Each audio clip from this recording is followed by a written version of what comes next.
अचानक जमीन हिलने लगती है। बड़े बड़े पत्थर हरकत करने लगते हैं। अकरम थोड़ा सा घबरा जाता है। जमीन में से एक बहुत बड़ा पत्थर का देव निकलता है। देव की आंखें आग की तरह सुर्ख होती हैं। देव जोर से बोलता है। अकरम हिम्मत करके देव के सामने खड़ा होता है। देव कहता है, पहले पहेली का जवाब दो।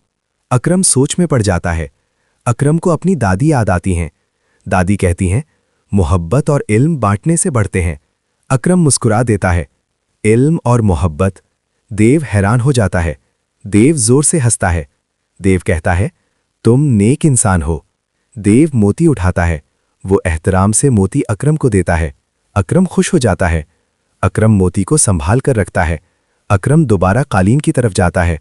वो कालीन पर बैठकर दोबारा उड़ता है। अकरम आसमान में सफर करते हुए सोचता है कि अब बाकी 2 सवालों के जवाब तलाश करने हैं। अकरम उड़ने वाले कालीन पर बैठकर आसमान में सफर कर रहा होता है। नीचे घना और खौफनाक जंगल नजर आ रहा होता है। अकरम अपने हाथ में चमकता हुआ मोती देखता है और खुश होकर कहता है, अल्हम्दुलिल्लाह, मुझे पहला जवाब मिल गया। अचानक आसमान पर काले बादल आ जाते हैं और तेज आंधी चलने लगती है।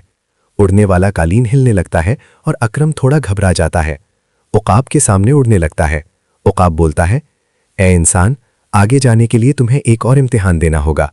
अकरम हिम्मत करके कहता है, पूछो, मैं जवाब देने की कोशिश करूंगा।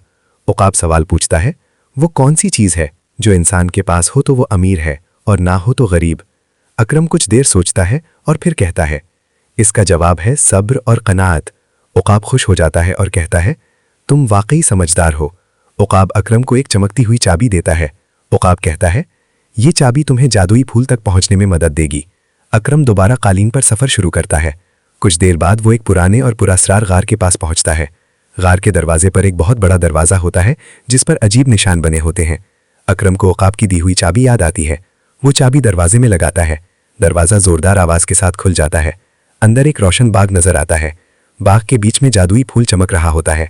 अकरम खुशी से उसकी तरफ बढ़ता है। अचानक जमीन से एक बहुत बड़ा सांप निकल आता है। सांप मुस्कुराकर कहता है, तुम वाकई एक नेक इंसान हो। सांप रास्ता छोड़ देता है। अकरम जाकर जादुई फूल तोड़ लेता है। अकरम खुशी से कहता है, अब मैं ये जादुई फूल बाबा और बादशाह के पास ले जाऊंगा।